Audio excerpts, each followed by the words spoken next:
हरी रामकृष्ण हरी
लोचनी सुख झाले ओ साजणी सुख झाले ओ साजणी सुख झाले ओ साजणी रूप पाहता लोचनी सुख झाले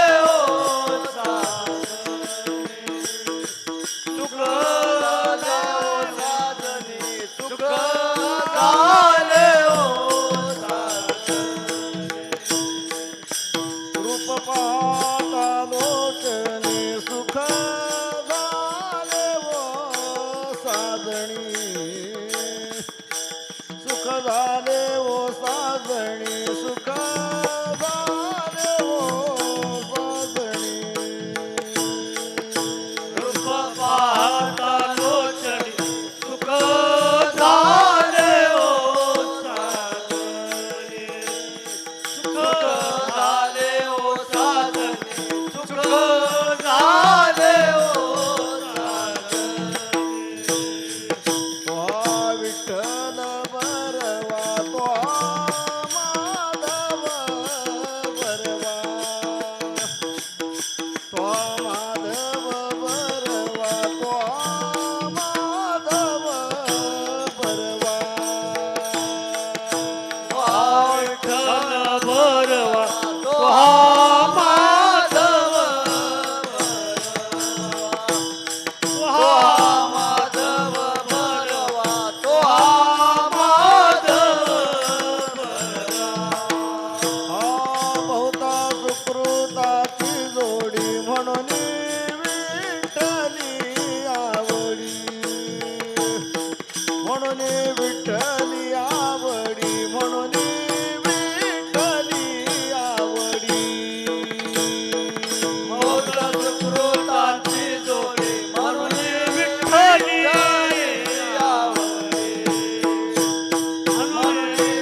विठ्ठल बरवा तो माधव बरवा तो माधव बरवा तो माधव बरवा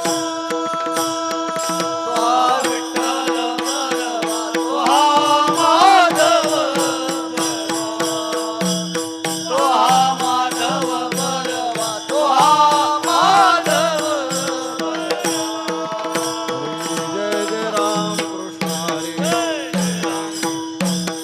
जय राम हरे जय जय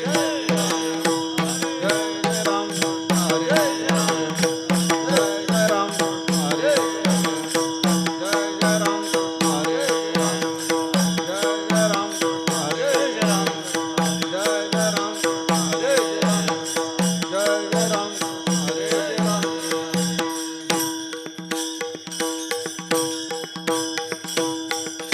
अंगीकार ज्यांचा केला नारायणी अंगीकार ज्यांचा केला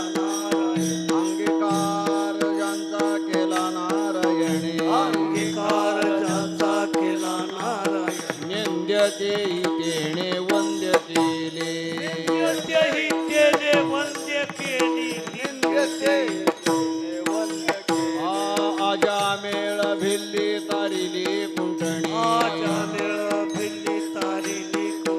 अजामेळ भिल्ली तारिली कुंटणी अजामेळ भिल्ली तारिली कुंटणी प्रत्यक्ष पुराणी वंद्यती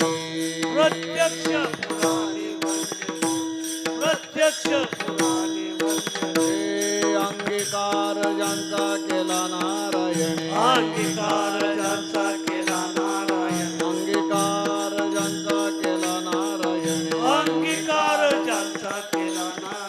निंद्यते तेणे वंद्यते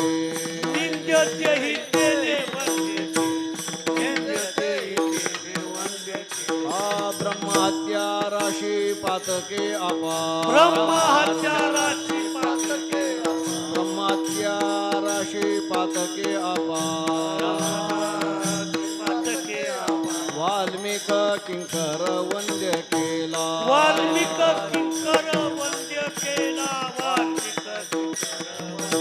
हे अंगीकार ज्यांचा केला नारायणी अंगीकार ज्यांचा केला नारायणी निंद्यते तेने वंद्यते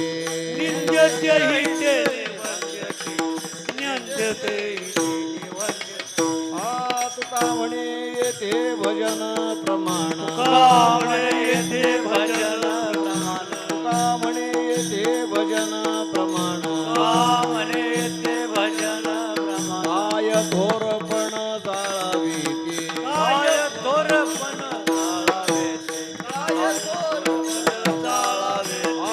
तुका म्हणे येथे भजन प्रमाण तुका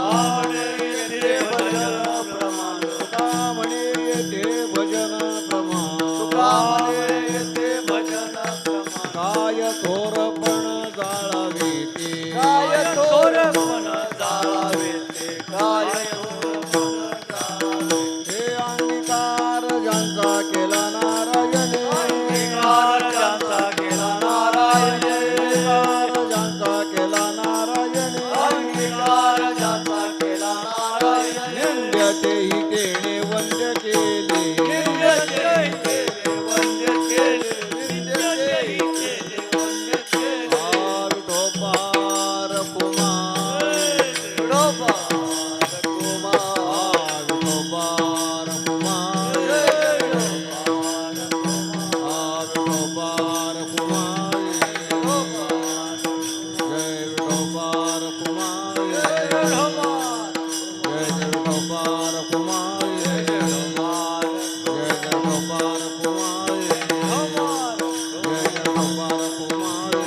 केला नारायण अंगीकार ज्यांचा.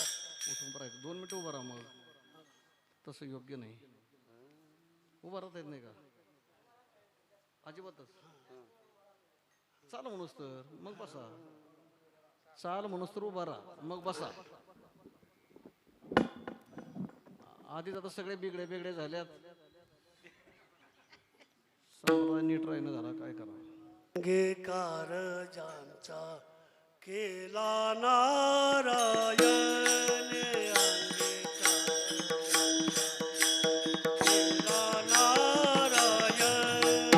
अंगीकार ज्यांचा केला नारायण अंगीकार ज्यांचा केला नारायण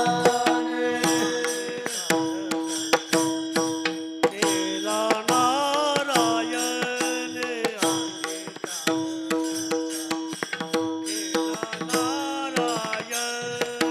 अंगीकार ज्यांचा केला नारायण अंगीकार ज्यांचा केला नारायण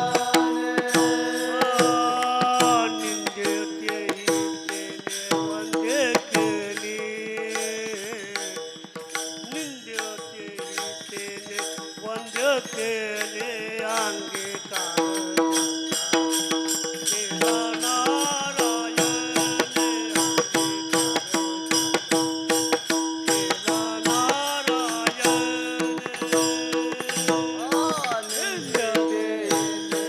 वंद्य केले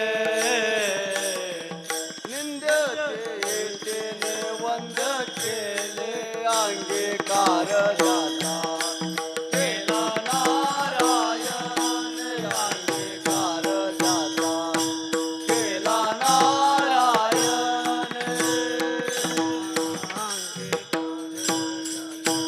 केला नारायण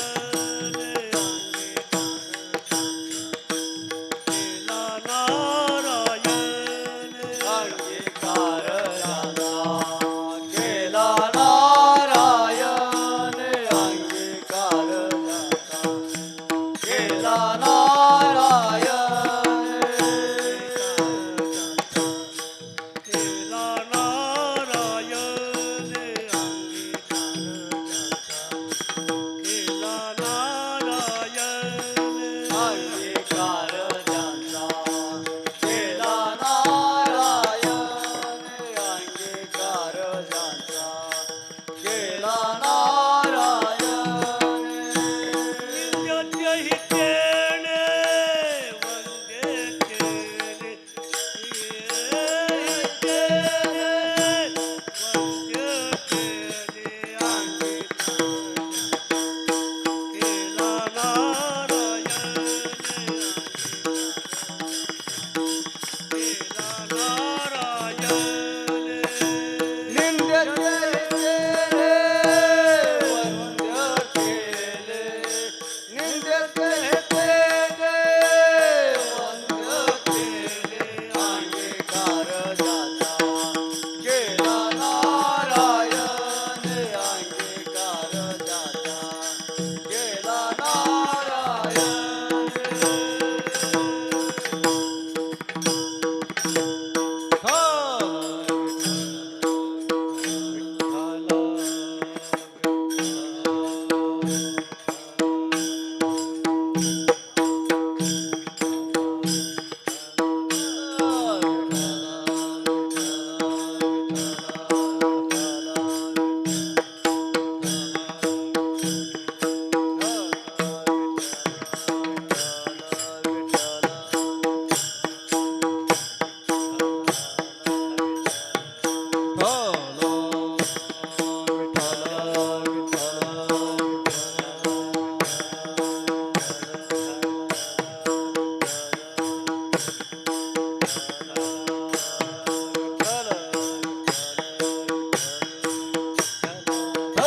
बोला टाळी वाजून बोला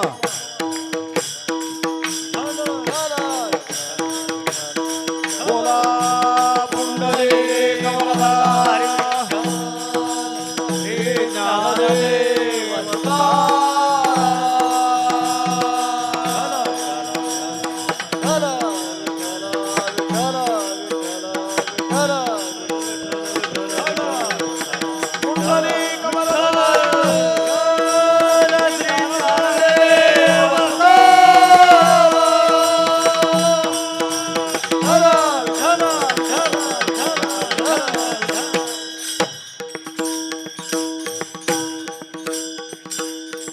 अंगीकार ज्यांचा केला नारायणे, अंगीकार ज्यांचा केला नारायणे, निंद्यते ही तेणे वंद्य केले.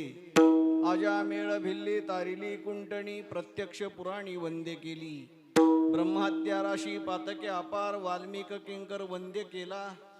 तुका म्हणे थे भजन प्रमाण, तुका म्हणे थे भजन प्रमाण, काय थोरपण जाळावे ते. अंगीकार ज्यांचा केला नारायणे, निंद्यते ही तेणे वंद्य केले. कर्पूर गौरम करुणावतारम संसारसारम भुजगेंद्रहारम सदा वसंतम हृदयारविंदे भुवं भवानी सहितं नमामि. पांडुरंगा करू प्रथम नमन, पांडुरंगा करू प्रथम नमन, पांडुरंगा करू प्रथम नमन, पांडुरंगा करू प्रथम नमन. दुसरे चरणा संतांचे या, दुसरे चरणा संतांचे या, दुसरे चरणा संतांचे या. हे त्यांच्या कृपादाने कथेचा विस्तार, त्यांच्या कृपादाने कथेचा विस्तार, त्यांच्या कृपादाने कथेचा विस्तार. त्यांच्या कृपादाने कथेचा विस्तार. बाबाजी सद्गुरु दास तुका, बाबाजी सद्गुरु दास तुका, बाबाजी सद्गुरु दास तुका. काय माझी वाणी मानेल संतांशी, रंजवू चित्ताशी आपुल्या. नमो ज्ञानेश्वरा, नमो ज्ञानेश्वरा, निवृत्ती उदारा सोपान देवा. मुक्ताबाई नमो त्रिभुवन पावनी, आद्य त्रय जननी देवाची. धन्य धन्य एकनाथ तुमचे पायी माझा माता. नमो सद्गुरु तुका या ज्ञानदीपा, नमो सद्गुरु सच्चिदानंद रूपा, नमो सद्गुरु भक्त कल्याण मूर्ती, नमो सद्गुरु भास्करा पूर्ण कीर्ती. संपाद्य ज्ञानांच्या विधाय भक्तिं विलोकितो येन समाधिराज. वैराग्यवंतं सुविचारयुक्तं नमामि जोगं शिरसा गुरुन्तं. विश्वाभासं हृदयपटले गोचरं यस्य नित्यं, ब्रह्मानन्दे सतत निरतस्तत्परो ज्ञानदाने. विख्यातो यस्सुगमकथने ज्ञानदेवस्य वाक्यं, शान्तारामं परमसदयं सद्गुरुं तं भजेऽहं. कैलाशीचा देव भोळा चक्रवर्ती, पार्वतीचा पती योगीराज, तयाची पायी, तयाची पायी, तयाची पायी माझे दंडवत. घडो आणि चेत घडो नामी, घडो आणि चेत घडो तयाची पायी, तयाची पायी, तयाची पायी माझे दंडवत. घडो आणि चेत घडो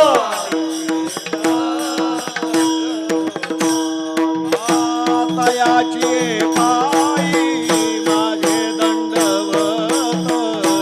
घडो आणि चेत घडो नामी, घडो आणि चेत घडो नामी.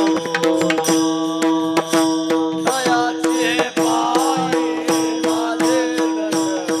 घडो आणि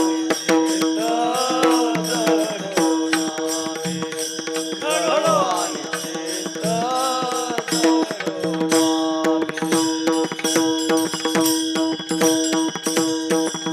अंगीकार ज्यांचा केला नारायणे, निंद्यते ही तेने वंद्य केले. अजामिळ भिल्ली तारिली कुंटणी, प्रत्यक्ष पुराणी वंद्य केली. प्रस्तुत कीर्तन सेवेकरता घेतलेला हा अभंग जगद्गुरु श्रीमंत श्री तुकोबारायांचा असून महाराज अभंगामधून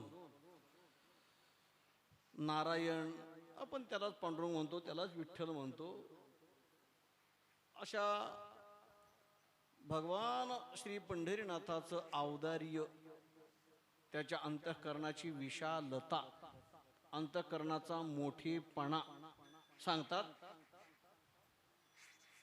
त्या भगवंतापर्यंत पोहोचण्याकरता भजन हे एक मान्यता प्राप्त असं साधन आहे. ते जर भजन घडलं तर तो भगवान परमात्मा त्या भजन करणाराचा स्वीकार करतो, अंगीकार करतो. कोणाचा अंगीकार करतो? किती जरी निंद्य जीवन असेल, निंद्य म्हणजे टाकाऊ, उपेक्षणीय. माणसाचं निंद्य जीवन केव्हा होतं? समाजबाह्य कृती केल्याच्या नंतर, समाजबाह्य वर्तन केल्याच्या नंतर तो मनुष्य समाजाच्या दृष्टीने टाकाऊ होतो, निंदेला पात्र होतो. मग ज्याला समाजाने टाकलं, नवे नवे प्रायश्चित्ताने ज्याला सोडून दिलं, पण तो जर भगवंताला शरण जाईल, तो जीव जर भगवंताला शरण जाईल, तर मग भगवान परमात्मा त्या निंद्य जीवनाला वंद्य करतो, म्हणजे मान्यता प्राप्त करून देतो. म्हणून अंगीकार ज्यांचा केला नारायणे, ज्यांचा नारायणे अंगीकार केला निंद्य, पण ते सुद्धा वंद्य झाले. मग कोण कोण? अजमेर, भिल्ली म्हणजे शबरी, कुंटणी गणिका वेश्या आणि वाल्मिक. ओळ्याची कीर्ती वाढली गहन केले रामायण रामाधी. 4 जणांचे नाव दिले तर 70,000 आहेत, शेकड्याने आहेत. पण अभंगापुरतं बोलायचं म्हटलं तर 4 असे मोठमोठले ज्यांचं जीवन निंद्य होतं, पण ते पुराणामध्ये वंद्य झाले. आजही आपल्याला ते मान्य म्हणून आहेत. आणि हे सर्व कशाने घडतं? तर तुका म्हणे येथे भजन प्रमाण. भगवान परमात्म्याने अंगीकार करण्याकरता देवाला काय लागतं? तुमचं धन नको, संपत्ती नको, काही नको. त्याचं काय वाचा मनाने मनापासून भजन केलं की भगवान परमात्मा त्याचा अंगीकार स्वीकार करतो आणि निंद्य जीवनाला वंद्य म्हणजे पूज्यता प्राप्त करून देतो. विठ्ठल विठ्ठल.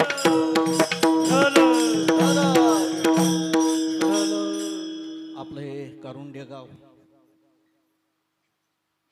महाराष्ट्राचं कुलदैवत, हिंदवी स्वराज्याचे संस्थापक छत्रपती श्री शिवाजी महाराज यांचं कुलदैवत भगवान श्री शंभू महादेव, ज्यांना मोठा महादेव म्हणून ख्याती आहे. चैत्र मासामध्ये मोठ्या प्रकारची त्या ठिकाणी यात्रा होत असते. म्हणून यारे वंदू शिखरातळ चैत्र मास पर्वकाळ महादेव दर्शने. चैत्र मासाचा पर्वकाळ हा शंभू महादेवाच्या दर्शनाकरता विशेषत्वाने वर्णन केलेला आहे. असा शंभू महादेवाचा हा संपूर्ण परिसर आहे. हे सगळे दरे खोऱ्या या सगळ्या शंभू महादेवाच्या शक्तीच्या या ठिकाणी वास्तव्याने पुनीत असा हा परिसर आहे. आणि त्यामध्ये आणखीन भर म्हणून कैवल्य साम्राज्य चक्रवर्ती साधकाचे मायबाप अलंकापुरी निवासी भगवान श्री ज्ञानोबाराय यांचा पालखी सोहळा आपल्या गावावरून जातो, आपल्या जवळून जातो. अशा पद्धतीचा हा परिसर, आपली कारुंडे पुण्यभूमी, त्या ठिकाणी आपला हा उत्सव मागे होता. आणि आपण काही अडचणीमुळे पुढे घेतला. विशेष करून हा अधिक मास, पुरुषोत्तम मास आहे. सध्या जो चालू महिना आहे, तर आपले 12 महिने जे आहेत, चैत्र, वैशाख, ज्येष्ठ, आषाढ, श्रावण, भाद्रपद, आश्विन, कार्तिक, मार्गशीर्ष, पौष, माघ आणि फाल्गुन, हे 12 मराठी महिने आहेत. पण 3 वर्षांनी आणखीन एका महिन्याची भर पडत असते. दर 3 वर्षांनी हा अधिक मास 3 वर्षांनी येतो. 3 वर्षांनी तरी काय येतो? तर आपली जी कालगणना मोजली जाते, ती कालगणना सूर्य आणि चंद्र यांच्या गतीवर अवलंबून आहे. सूर्य आणि चंद्रांची गती कमी अधिक प्रमाणामध्ये वाटचाल आहे. आणि मग सूर्य वर्ष आणि चांद्र वर्ष त्याच्यामध्ये मेळ घालण्याकरता रोज 1 तासाचा फरक पडतो. किती? रोज 1 तासाच्या कमी अधिक मिनिटामध्ये होतं. म्हणून 1 तासाचा सरासरी त्या ठिकाणी कमी कमी होत होत होत होत मग प्रत्येक महिन्यामध्ये 1 दिवस, प्रत्येक वर्षामध्ये 11 दिवस, आणि मग त्यामध्ये सूर्याच्या गतीनुसार ते अधिक होऊन 11 त्रिक 33 मध्ये जर आपण ते म्हटलं तर त्याचं अधिक पटीने फल मिळतं. पण काय वाचा म्हणून आपण जर घेतलं तर असं त्याचं फल मिळतं, असं अभिवचन स्वतः भगवान नारायणाने या मासाला, पुरुषोत्तमाने या मासाला दिलेलं आहे. बरं, देण्याचं कारण तरी काय? पुरुषोत्तम मास हे नाव नंतरच आहे. या मासाला अगोदर मलमास, याला धोंड्याचा महिना, याला दुष्काळात 13वा महिना. मला वाटतं हे 2-3 नावही कशी आहेत? उपेक्षणीय नाही का? आपण जेवायला बसलो आणि त्याच्यामध्ये जो आपल्याला दिसू नये किंवा भेटू नये अशी व्यक्ती नेमकं जेवायला बसला, सुंदर असे आंब्याचे दिवस, आमरस केलाय, गरम गरम पोळ्या चपात्या केल्यात, भजे, कुरडई, पापड, असं सगळं केलं, जेवायला बसला आणि तेवढ्यामध्ये एखादा अनपेक्षितपणे आला, त्याला काय म्हणतात? आला धोंड्याचा महिना, हे का नाही? आला धोंडा. धोंडा म्हणजे दगड, धोंडा म्हणजे दगड या अर्थाने उपेक्षणीय. धोंड्याचा महिना किंवा दुष्काळ पडावा, कधी लवकर पाऊस पडतो असं व्हावं, आणि त्याच्यामध्ये हा महिना आला की मग दुष्काळात 13वा महिना, आणखीन त्या ठिकाणी काय होतो, तो पावसाचा कालावधी लांबतो, अशा अर्थाने. किंवा मलमास, मल म्हणजे पाप शब्द, त्याचा अर्थ आहे पाप, असा मलमास. तर आणखीन या महिन्यामध्ये असं विधान आहे की कोणतंही शुभ कार्य करायचं नाही, मंगल कार्य करायचं नाही. म्हणजे कोणतं? लग्न, ते जमव, कुंकू, वास्तुशांती, साखरपुड्यासारखे असे मंगल कार्य या मासामध्ये केले जात नाहीत. घराची उभारणी, पायाभरणी, हे जे मंगल कार्य आहेत या मासामध्ये केले जात नाहीत. असा उपेक्षणीय महिना. कोणी म्हणायचं कधी जातो कधी जातो कधी जातो, आला दुष्काळात 13वा महिना, धोंड्याचा महिना, असं म्हणायची. आता कसं आहे, ज्या माणसाला काही कळत नाही त्याला सुद्धा जर असं उपेक्षेने बोललं तर वाईट वाटतं ना. आणि मग हा महिना गेला प्रभूकडे, भगवंताकडे, पुरुषोत्तमाकडे गेला. काय देवा, हे 12 महिने निर्माण केले, कोणी केले? म्हणले मी केले. तसं माझी निर्मिती कोणी केली? म्हणजे मीच केली. आणि तुम्ही जर निर्मिती केली तर त्या 12 महिन्याला केवढा मान आहे. चैत्र, वैशाख, ज्येष्ठ या सर्व महिन्याला वेगवेगळ्या पद्धतीने समाजामध्ये मान, मान्यता आहे, आदर आहे. आणि तुम्ही मला निर्माण करून मला कोणी धोंड्याचा महिना, मलमास, दुष्काळात 13वा महिना असं मला हिनवतात, असं मला टाकाऊ पद्धतीने बोलतात, माझी उपेक्षा करतात. त्यांना तुम्ही निर्माण केलं, मला तुम्ही निर्माण केलं. मग असं असताना असा भेद का? माझी उपेक्षा का? माझ्या काळामध्ये कोणी मंगल कार्य करायचं नाही, कोणी लग्न करायचं नाही, त्या ठिकाणी असं का? भगवान सांगतात, ठीक आहे, तुझी उपेक्षा होते का, तुझी निंदा होते का, मग असं कर, तुला माझंच नाव देतो. धोंड्याचा महिना म्हणतात ना, मलमास म्हणतात ना, आजपासून तुला काय म्हणतील? पुरुषोत्तम मास. आता गीतेचे जे 15 अध्याय आहेत त्याच्यामध्ये 15 अध्याय, आपलं 18 अध्याय, त्याच्यामध्ये 15 अध्यायाचं नाव आहे पुरुषोत्तम योगो नाम. पुरुषामध्ये उत्तम असा पुरुषोत्तम. आणि आजपासून तुला माझं नाव दिलं. नुसतं नाव देत नाही तर या तुझ्या कालावधीमध्ये, या 30 दिवसामध्ये जे कोणी सत्कर्म करतील, मग नामसाधना करतील, नामजप करतील, जे कोणी अन्नदान करतील, जे कोणी द्रव्यदान करतील, आहे का नाही, द्रव्यदान करतील. कसं आहे, द्रव्यदान योग्य पात्राला दान करायचे. पण मला वाटतंय ते आपल्याकरता जावयासारखं योग्य पात्र कोणतंच नाही.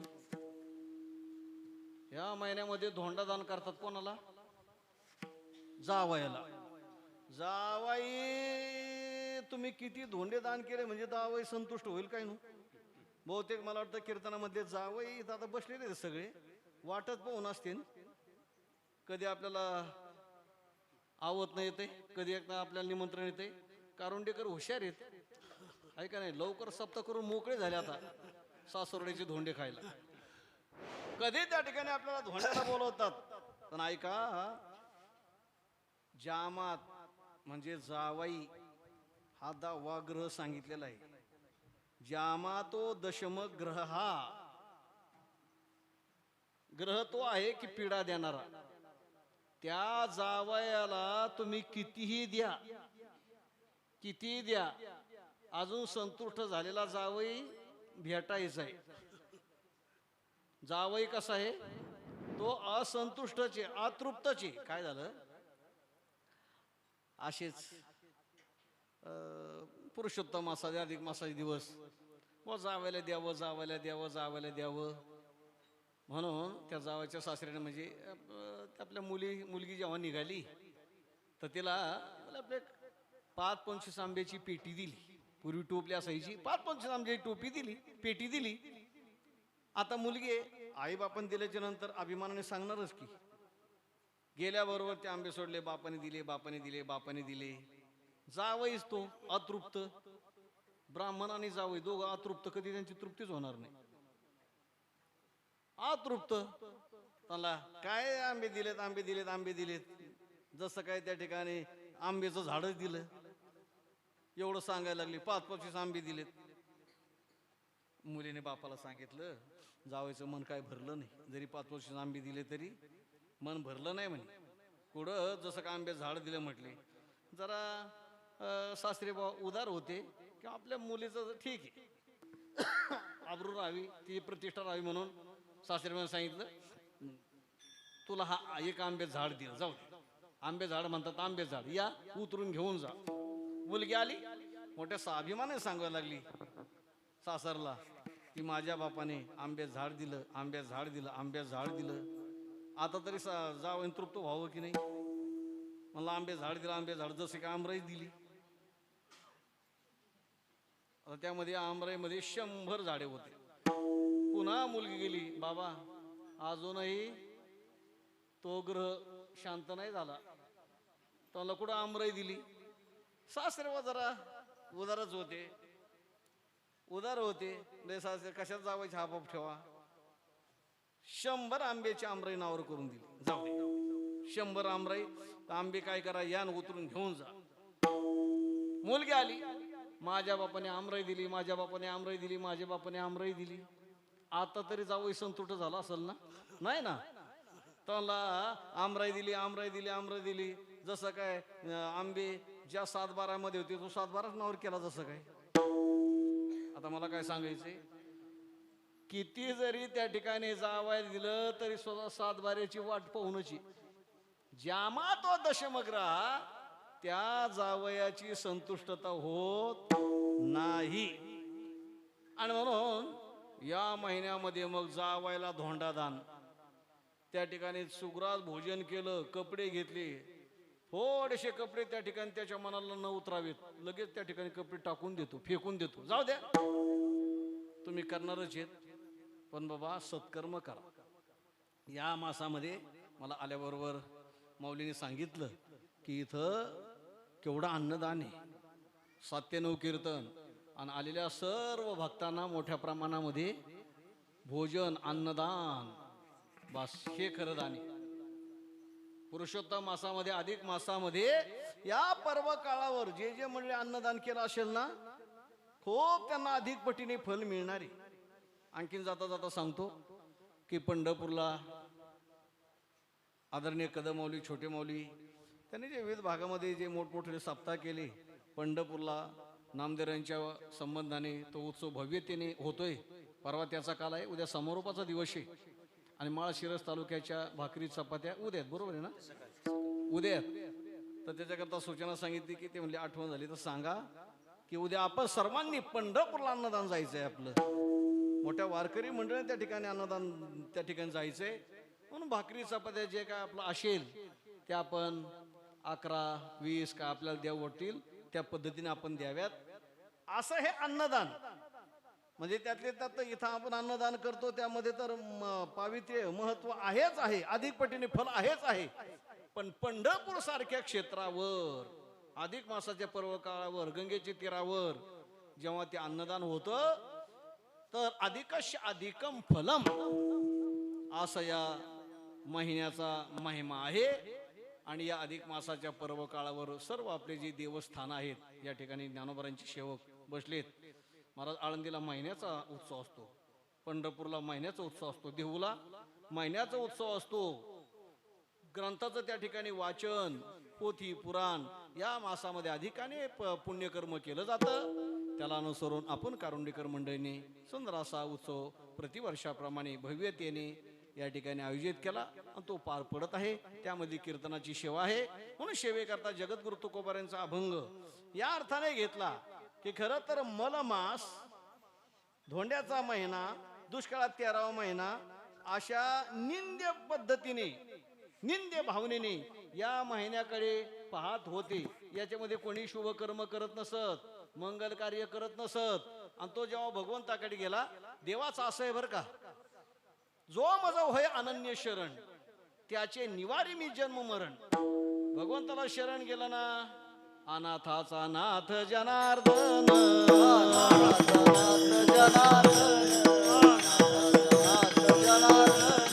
माय जगन्नाथ बाप जगन्नाथ, अनाथाचा नाथ जनार्दन, अनाथाचा नाथ जनार्दन,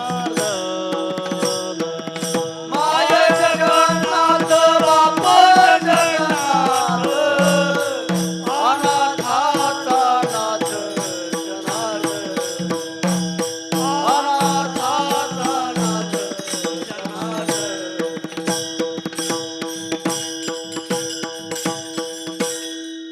अनाथाची तुम्हाला या पंढरीला येत असे.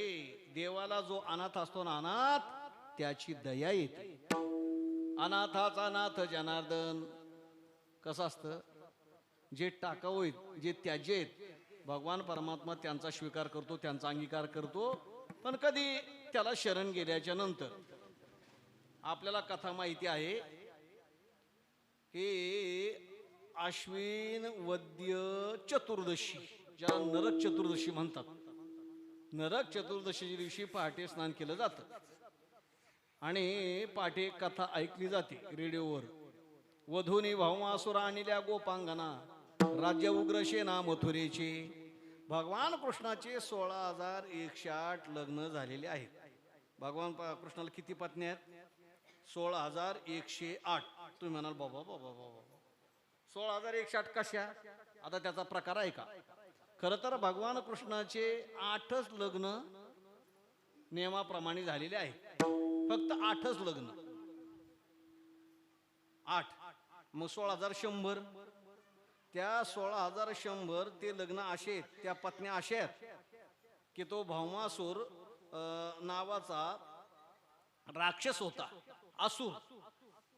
तो जर राक्षस होता त्याने आपल्या राज्यातल्या सुंदर सुंदर सुंदर सुंदर अशा मुली, 16,100 मुली, कन्या आपल्या जनानखान्यामध्ये कैद केल्या होत्या. लक्षात येईल तुमच्या. पूर्वीचे राजे असे होते. एक छत्रपती शिवाजी महाराज सोडले. महाराज कल्याणच्या सुभेदाराची त्या ठिकाणी सून, आणि जेव्हा आणली, संपत्ती लुटून आणली, मावळ्यांनी सांगितलं राजे त्या ठिकाणी कल्याणच्या सुभेदाराची संपत्ती लुटून आणली, महाराजांनी खजिन्यामध्ये ठेवा म्हणून सांगितलं. आणखीन जेव्हा त्या कल्याणच्या सुभेदाराची सून तिच्या चेहऱ्याचा असा तो बुरखा पदर असं वर केला, महाराजांच्या लक्षामध्ये आलं काय प्रकार, मावळीने काय केला. महाराज छत्रपती शिवाजी महाराजांनी त्या कल्याणच्या सुभेदाराची जी सून होती ना, तिची चोळी बांगडी करून बोळवण केली. जगाच्या पाठीवर रामचंद्र प्रभूच्या नंतर एकमेव राजा असा आहे छत्रपती शिवाजी महाराज की परश्री माते समान मानणारा, भगिनी समान मानणारा. नाही तर बहुतेक राजांचे असेच उदाहरण आहेत. आणि त्यातले त्यात हे जे आहेत ना, हे पाकिस्तानी, हम 5 हमारा 50, 5 लग्न ते कमी. मोठे उदाहरण तसे बेकार आहेत. तर तो राक्षसच 16,100 त्या कन्या आणि भगवंताला जेव्हा बातमी कळाली, भगवान कृष्ण गेले, त्या भौमासुरावर स्वारी केली, त्याचा खात्मा केला आणि त्या 16,100 स्त्रियांची मुक्तता केली, त्या कन्यांची मुक्तता केली. जेव्हा त्या मुक्त झाल्या, घरी गेल्या, समाजामध्ये गेल्या, सर्व त्यांच्याकडे हीनतेने पाहू लागली. परपुरुषाच्या घरामध्ये राहिलेल्या हीनतेने पाहू लागले, नाव ठेवू लागले की या भौमासुराच्या जनानखान्यात राहिलेल्या. काय आपली कधी कधी राग येतो या सामाजिक स्थितीचा. एखाद्या पुरुषाने शेण खाल्लं, मूर्खपणा केला तर त्याची प्रतिष्ठा तशीच राहते. पण एखाद्या स्त्रीकडून चुकून जर त्या ठिकाणी वाकडं पाऊल पडलं, चूक झाली, तर तिला बहिष्कृत केलं जातं. आता तो फार भाग राहिलेला नाही, पण पूर्वीचा काळ होता महाराज. एखाद्या मुलीकडून जर चूक झाली तर त्या कुटुंबाला किती वाईट टाकलं जायचं, काय बहिष्कार केला जायचा. म्हणजे मी त्याचं समर्थन करत नाही, पण त्याच्या जोडीने पुरुषाकडून घडलं तर त्याचा पुरुषार्थ, आणि स्त्रीकडून घडलं तर वाईट कर्म घडलं तर तो मात्र दुराचार. अशी वृत्ती कधी न मान्य होणारी. दोघाला समान शिक्षा असायला पाहिजे ना, असायला का हरकत आहे. मग जेव्हा त्या मुक्त केलेल्या स्त्री आपापल्या घरी गेल्या किंवा समाजात गेल्या, कोणी त्यांच्याकडे चांगल्या भावनेने पाहिना, चांगल्या भावनेने बोलेना, त्या भगवान कृष्णाकडे आल्या. देवा, आम्ही त्या कारागृहामध्ये बंदीखान्यामध्ये होतो तेच बरं, इकडं बाहेर येऊन आमची उपेक्षा चालली. आम्हाला कोणी जवळ येऊ देत नाही, घरातल्या घरात येऊ देत नाहीत, उपेक्षेने बोलतात, टाकून बोलतात. भगवान परमानंद, तुमचं काय म्हणणं आहे? तो आमचं काय म्हणणं आहे? आता आमची उपेक्षाचे घर ना घाट का, अशी आमची स्थिती झाली. तिकडं बरं होतो, निदान दृष्ट्याआड तरी होतो, पण आता इथं येऊन उपयोग काय झाला? आमचा समाज स्वीकार करत नाही. मग भगवान कृष्णाने सांगितलं. भगवान कृष्ण कसे बंडखोर आहेत महाराज, सोप्या गोष्टी नाही त्या. भगवान कृष्णाने सांगितलं असं आहे, ज्याला समाजामध्ये मान सन्मान नाही ना, ज्याचा कोणी त्राता नाही ना, आणि तो जर मला शरण आला ना, तर त्याचा मी स्वीकार करतो. असा जो अनाथ असतो ना, त्याला मी सनात करतो. काळजी करू नका. जे लोक तुमची उपेक्षा करतात ना, त्यांना तुमची पूजा करायला लावतो. आणि मग भगवान कृष्णाने त्या 16,100 स्त्रियांच्या बरोबर लग्न केलं. आणखी काय तुम्हाला भगवान कृष्णाची क्रांती पाहिजे? भगवान कृष्णाची क्रांती काय पाहिजे? म्हणून महाराज, अलीकडे संप्रदायामध्ये काही लोकांनी, या राजकीय लोकांनी विडा उचलला. हा संप्रदाय नष्ट करायचा, संप्रदायाबद्दल समाजामध्ये गैरसमज करून द्यायचे. आणि गैरसमज कसे करून द्यायचे? मग रामाचं काही उणं नाहीये, पण ते उणेकडून पाहिजे. कृष्णाचं काही उणं नाही, ते उणेकडून पाहिजे. ह्या गोष्टी नाही पाहिजे. आणि मग उणं पाहिजे. ज्ञानोबा आहे, तुकोबा आहे, यांना जातीमध्ये अडकवायचं. ज्ञानेश्वर महाराज ब्राह्मणाचे, तुकाराम महाराज मराठ्याचे. सर्व संतांची जात म्हणजे जातीवादी हे. आणि समाजावर जातीवादाचा, त्या ठिकाणी संप्रदायावर जातीवादाचा आरोप करायचा. संप्रदायामध्ये विषमता कशी आहे हे दाखवायचं. अशा पद्धतीचं मोठं षडयंत्र आहे. महाराज पुकार केलाय. आम्ही काय लय मोठे नाहीत, पण जेवढ्या होईल तेवढ्या ताकदीने आम्ही लढणार. काय सांगितलं? तुम्ही रामकृष्णांची, ज्ञानोबा तुकोबारायची कोणी निंदा करायची नाही, कोणी नाव ठेवायचं नाही. संप्रदायाला कोणाला नाव ठेवायचं नाही. काय तुम्हाला कोणत्या महाराजांचं पटत नाही, आवडत नाही, त्यांना तुम्ही कापून खा. ज्या महाराजांचं तुम्हाला आवडत नाही, पटत नाही, त्या महाराजांना तुम्हाला काय बहिष्कार टाकायचं ते टाका. त्या ठिकाणी आणखीन काय करायचं ते करा. पण त्यांच्या आडून आमच्या ज्ञानोबा तुकोबारायांना आणि रामकृष्णांना म्हणजे संप्रदायाला कोणी बोट लावायचा प्रयत्न करायचा नाही. हा संप्रदाय अनादी 750 वर्षाचा आहे. ज्ञानदेवी रचीला पाया. मोठ्या कष्टाने ज्ञानोबारांनी हा संप्रदाय उभा केला. आणि अशा कोल्ह्या कुत्र्याच्या शापाने, वाईट दृष्टीने, वाईट पाहणीने हा संप्रदाय नष्ट करायचा काय? हा संप्रदाय त्या ठिकाणी मोडतोड करायची काय? म्हणून सांगत होतो की भगवान कृष्ण कसे आहेत. ज्या समाजाने ज्या स्त्रियांना बहिष्कृत केलं, भगवान कृष्णाने सांगितलं मी तुमचा आहे, आणि त्यांच्या बरोबर लग्न केलं. हे साधं त्या ठिकाणी बंडखोरपणा आहे, साधा आहे. आपण पाहतो समाजाचा कल कसा आहे आणि त्या दृष्टीने बोलतो. सध्या एकही सांप्रदायिक पुढे यायला त्या ठिकाणी तयार नाही. त्यांना वाटतं लवंडे आपल्याला कापून खातो काय काय. त्याला घाबरून हा तो म्हटला ना मी यादी प्रसिद्ध करतो. आम्ही सांगितलं कर, आमची काय यादी प्रसिद्ध करायची कर, नाही त्याला डरच कशाला, तुला काय यादी काढायची आणि काय आमचं उकरून काढायचं तेवढं काढ, काय प्रश्न येत नाही. आणि काही जे होते ना त्यानं आपलं आता आपलं 50 पर्यंत गणित चाललंय, कशाला बोला, येऊ आपण त्याच्या राडारवर, जे येतील ते येतील, आम्हाला घाबरायचं कारण काय. आम्ही या करता छाती ठोकपणे सांगतो की भगवान कृष्णाने सांगितलंय समाजामध्ये तुम्हाला बहिष्कृत केलं ना मी आहे. आणि त्या 16,100 स्त्रियांच्या बरोबर महाराज लग्न केले, असे 16,108 निंद्यते ही तेने वंद्य केली,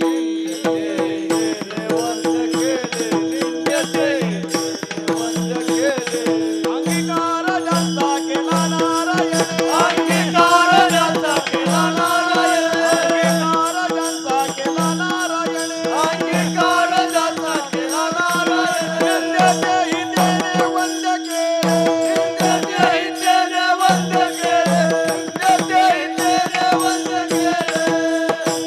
आता तुम्हाला ही कथा कळली की हे चरण असं सुटणार, हे चरण लक्षात येईल तुमच्या की जे निंद्य होतं, जे टाकाऊ होतं, समाजाने ज्याची उपेक्षा केली होती. मी तुम्हाला या मलमासाचं सांगितलं, त्या मलमासाला पुरुषोत्तम मास म्हणायचं शिकवलं. म्हणून त्या ठिकाणी कोणी पत्रिकेमध्ये आपण असं छापतो का मलमास, धोंड्याचा महिना, दुष्काळात 13वा महिना, नाही, मग अधिक मास किंवा पुरुषोत्तम मास, खरं नाव याचं पुरुषोत्तम मासाच्या निमित्ताने अखंड हरिनाम सप्ताह. आणि मग जसं त्या महिन्याला भगवान नारायणाने प्रतिष्ठा प्राप्त करून दिली, या मासामध्ये जे अधिक पुण्यकर्म करतील त्यांना अधिक पटीने फल मिळेल.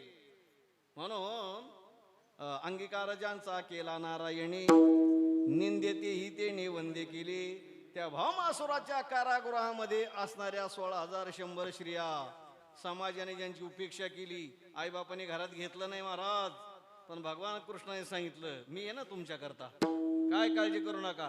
हा 16,100 स्त्रिया. मग जो आपला इष्टदेव असतो, त्या इष्टदेव त्याच्या पत्न्या कोण झाल्या? आपला देव जर बाप असेल तर त्याच्या त्या पत्न्या आई झाल्या ना. आज त्या 16,100 स्त्रियांच्याकडे आपण काय म्हणून पाहतो? भगवान कृष्णाच्या पत्न्या म्हणून. त्या आपल्या आईच आहेत, माता आहेत. एवढं भगवान निंद्य जीवनाचा स्वीकार करून त्यांना वंद्य करतो. अंगीकार ज्यांचा केला नारायणे, निंद्यते ही तेने वंद्य केले. मग काही पुराणातले उदाहरणं दिली, पुराणातले उदाहरण दिले. आजामेळ,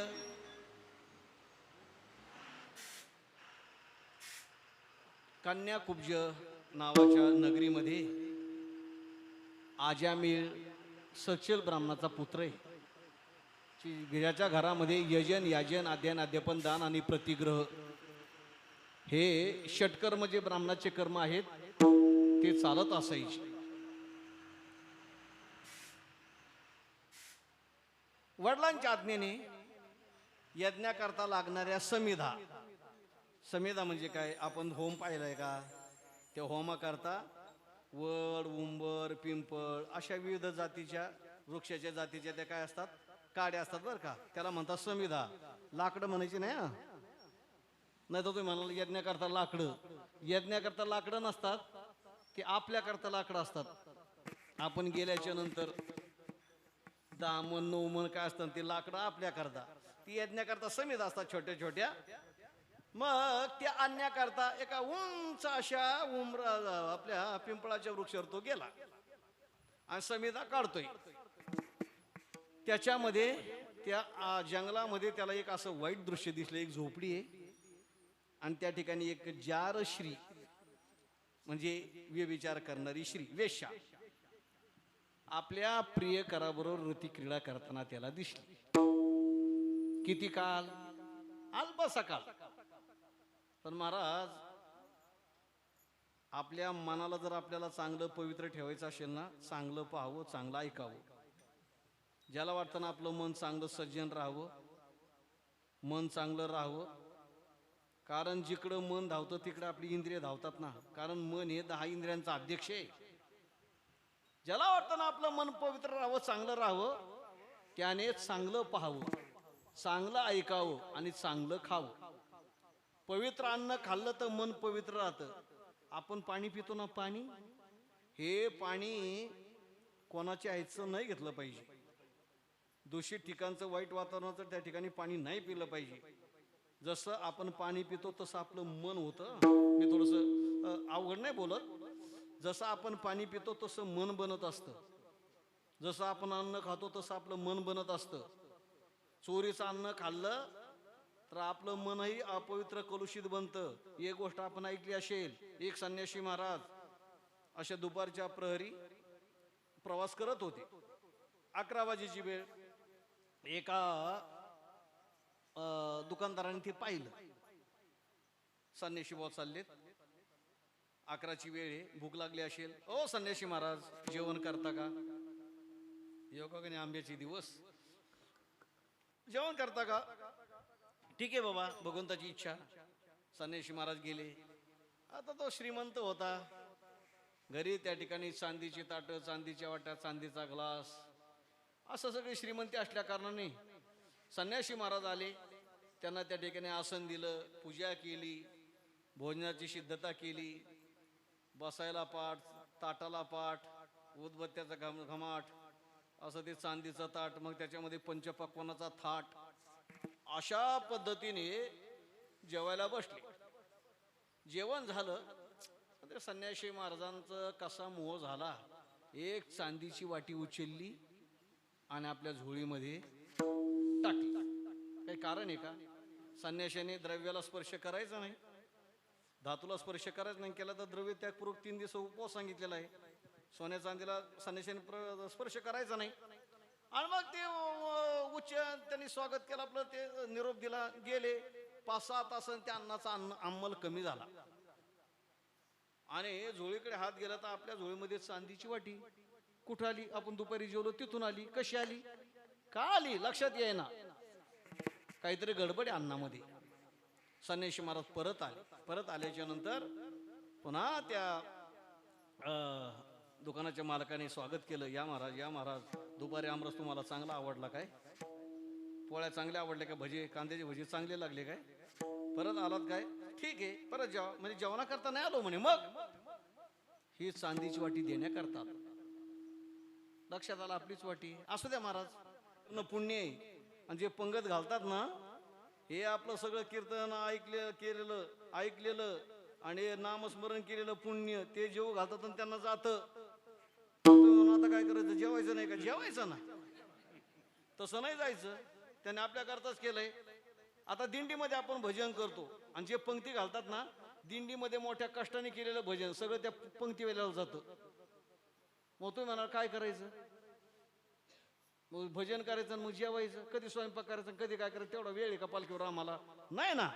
मग एक करायचं, वदनी कवळ घेता नाम घ्या श्रीहरीचे. प्रत्येक घासाला श्रीराम श्रीराम, रामकृष्ण हरी, श्री विठ्ठल श्री विठ्ठल श्री विठ्ठल. प्रत्येक घासाला असं म्हटलं ना, मग आपलं पुण्य त्यांना जात नाही. मग त्या अन्नाचा दोष लागत, मग ते चोरीचा असो, नाही तर आणखीन कोणता असो, गळे काटलेला असो, नाही तर आणखीन काही केलेलं असो, ते अन्न पवित्र होतं. काय आम्हाला लोक विचारतात, तुम्ही ते जेवायच्या अगोदर असं पाणी का फिरवता? विष्णू महाराज सांगत असतात, पाणी का फिरवतात? मुंगे येऊ नये म्हणून. अरे बाबा, ते आपोषण घेण्याची पद्धती काही पूर्वजांनी लावलंय. असं आपोषण घ्यायचं, तसं काय करायचं? मग जे अन्न आहे ना, ते ब्रह्माला, देवाला अर्पण करायचं. आपण जेवायच्या अगोदर पाणी का फिरवायचं? हेतू तो आहे की बाबा तिथं जसं संकल्प सोडताना पाणी सोडतात की नाही, मग आपण जे अन्न घेणार आहे ना, असं पाणी फिरवायचं. सांगायचं, देवा हा तुझा प्रसाद आहे. हा काय उन्हा दुन असेल ते तू बघ, आम्हाला मात्र प्रसाद आहे, हा तुझा प्रसाद म्हणून आम्ही खायला लागलो. एवढी जर क्रिया केली तर मग त्या अन्नाचा दोष आपल्याला लागणार नाही. नाही तर तसेच माकडावणी जेवायला बसली. पुंडलिक नाही, रामकृष्ण हरी नाही, वदने केवळ घेता नाम घ्या श्री हरीचे नाही, काहीच नाही, काहीच नाही. काही लोक असे मल्ल्यासारखी, कोणीकडून वाढ सुरुवात होती तिथं जाऊन बसतील बरं का. जिकडून वाढ येतील ना, वाढणारे कोणी कोणी येतील, तिथं जागा नसली तर तिथंच पातळी घेऊन तिथं घुसतील. आणि त्याने वाढलं का, मग पुढच्या लोकांना वाढायचं राहिलंय का, त्यांना मिळालंय का, इकडून सांगणारे सांगतात थांबा सगळ्याला वाढ होऊ द्या, एवढं सांगतात बरं का माईकवर, थांबा सगळ्याला वाढ होऊ द्या. सगळे आपली पद्धती. 200 400 500 काय माणसं बसले असतील पंक्तीला, त्या सर्वांना पूर्ण वाढ झाल्याशिवाय, यजमानाने संकल्प सोडल्याशिवाय जेवायला सुरुवात करायची नाही. हा नियम आहे. हा नियम कोणा करताय? माणसा करताय, माकडा करता नाही.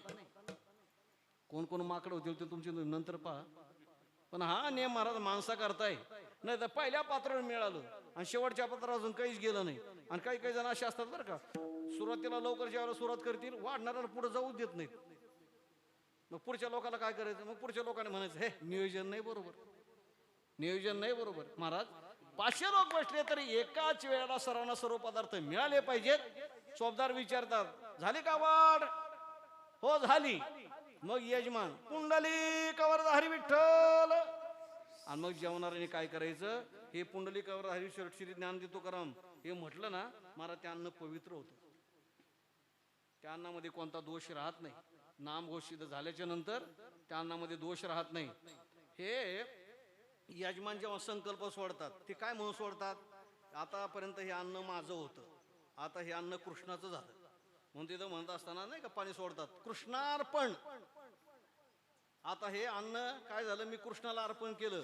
आता खाणारे प्रसाद म्हणून खावा, त्यांनी खाणाऱ्याने प्रसाद म्हणून खावा. मी सांगत होतो की अन्नाचा दोष, दूषित अन्न असतं, त्या अन्नाचा दोष आपल्याला लागू नये, आपल्या मनावर त्याचा वाईट परिणाम होऊ नये.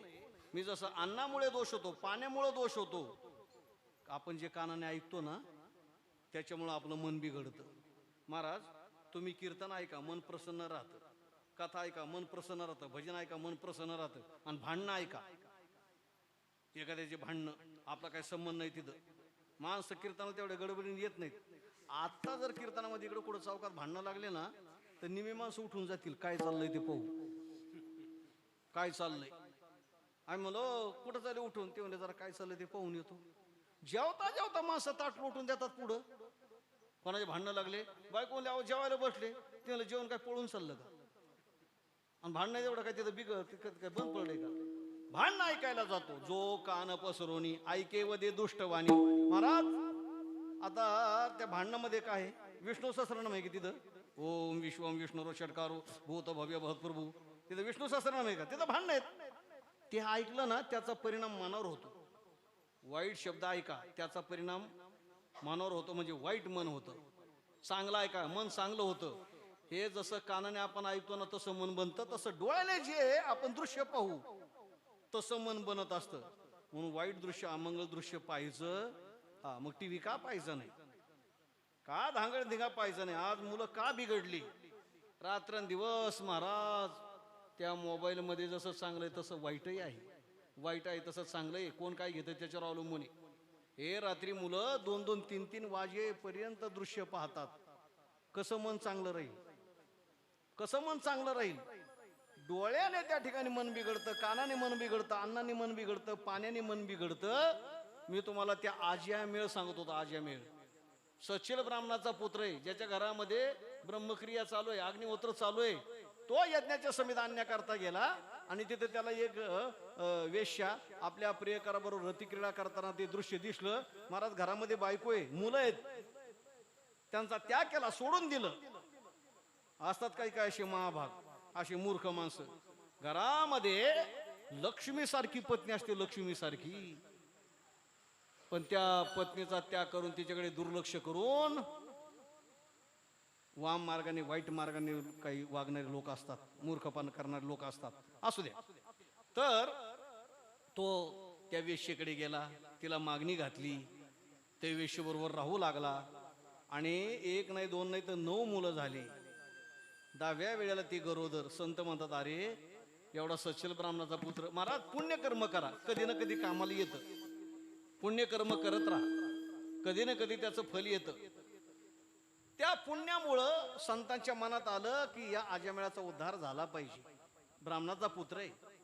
आणि मग संतांनी दिंडी काढली, त्याच्या घरी गेले. तो घरी नव्हता, चोरी करण्याकरता गेला होता. संतांनी त्याच्या पत्नीला सांगितलं, बाई आम्ही वाट सरू आहेत, आमची दिंडी चालली पंढरपूरला, आता मुक्काम करायचा आहे. ती म्हणली महाराज हे तुमच्यासारख्याने थांबण्याचं घर नाही आमचं, हे वाईट आहे. असू दे, आम्हाला काय करायचंय, आता थांबायचंय, सकाळी निघून जायचंय. आम्हाला तुमचं बाकीचं काय करायचंय? वस्तीकर वस्ती आला न प्रातःकाळी उठून गेला, आम्ही पहाटे आपलं 4 निघून जाणार आहे. पण ती वेश्या होती, ती म्हणते बाबा आपलं हे वाईट कर्म करण्यामध्ये तर जिणं चालूच आहे ना.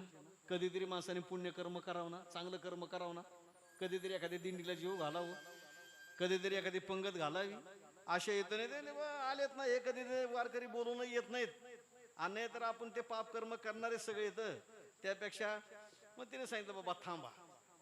मग कुठंतरी एखादं तळवट दिलं, पाण्याचं भांडं आणून दिलं, बसले आपले वारकरी दमून. बाबा काही खाणार का? आता काय खायचं, आता उशीर झाला, आम्ही आपलं पडतो. बाबा तुम्हाला आपलं कोरडा शिधा देते, डाळ तांदूळ फोडणीचं साहित्य दिलं, खिचडी करून खा. वारकरी कुजबाजायला लागले, आत्ताशी गुण यायला लागला. वारकरीचं असंच असतं बरं का, त्या अगोदर काही द्या घ्या म्हणत नाहीत.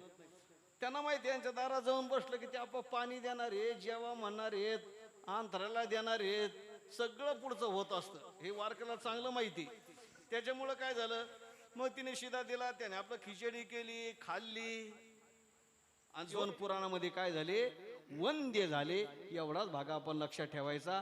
तसा हा निंद्य महिना, पण तो सुद्धा सर्वांच्या करता वंद्य झाला. वंद्य ज्ञानेश्वर माऊली, ज्ञानराज माऊली तुकाराम, ज्ञानेश्वर माऊली, ज्ञानराज माऊली तुकाराम. कुंडली कवरला श्री ज्ञानदेवा.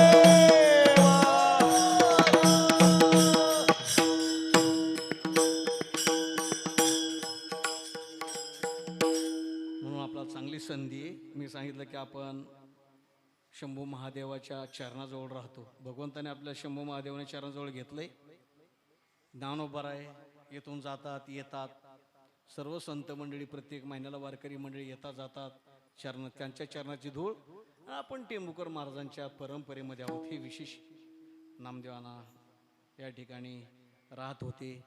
सोपान काका, विष्णू महाराज, वासुदेव महाराज, या सर्व मंडळीचं आपल्यावर प्रेम जिव्हाळा त्या ठिकाणी आहे. आणि त्याच प्रेमातून अनेक सद्भक्त थोरथोर महात्म्यांचे कीर्तनं या ठिकाणी होतात. त्यानिमित्त आपल्या प्रेम असतो. ही सेवा करण्याचा योग तुमच्या योगाने आम्हाला शंभू महादेवाचं दर्शन होत असतं. म्हणून या ठिकाणी आम्ही येत असतो. आपल्या वारकरी संबंधातून, वारकरी प्रेमातून ही कथा, ही सेवा करण्याचा योग. म्हणून अभंग सोपा आहे, आपण ध्यानात ठेवायचं. आपलं किती जीवन निंदे असू द्या, इतके दिवस मागील केली त्या अवघेची वाहू जाऊ द्या. एकादशीला आपण तंबाखू खाल्ली असेल, एकादशीला आपण बिड्या ओढल्या असतील, झालं असेल आपल्याकडून. पण आता सांगायचं देवाला, आता बदल, आता झालं. कोंबड्या बकऱ्या,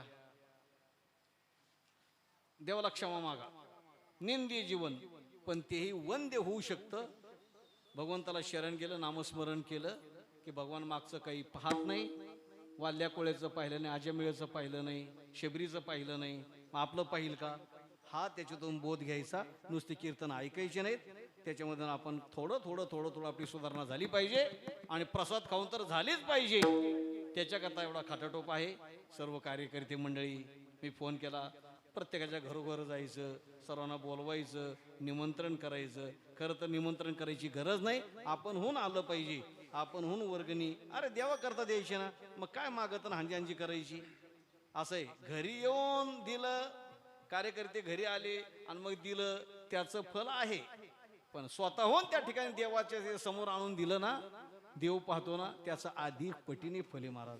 प्रसन्न मनाने जो का आपल्या वाट्याचा आपला हिस्सा असेल, प्रसन्न मन करून भगवंता करता आपण समर्पित केलं तर भगवान त्याचा अधिक पटीने फल देतो.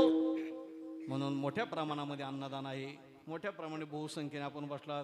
सुंदर मंडप झाला. हा मंडप, तो मंडप, म्हणजे एकदम प्रसन्न वातावरण त्या ठिकाणी वाटतंय. आणि उद्याची जी सूचना आहे, उद्याच भाकरी आहेत ना? हा, उद्या भाकरी चपात्या कसं सांगायचे? उद्या सकाळी 9 वाजेपर्यंत इथं मंदिरात पोचका. हा, इथं 9 वाजेपर्यंत मंदिरामध्ये. अरे पंढरपूरला अन्नदान व्हायचंय ना, आपण एरवी कधी पंढरपूरला जाणार आहेत, धोंडा आहे, तर त्याच्या निमित्ताने आपण द्यावं. म्हणजे इथल्या वाहनांना त्यांना नेण्याकरता सोपं होईल. आपण 9 वाजेपर्यंत इथं आणून द्यावं. विठ्ठल जय जय विठ्ठल, जय विठ्ठल जय जय विठ्ठल, जय विठ्ठल जय जय विठ्ठल.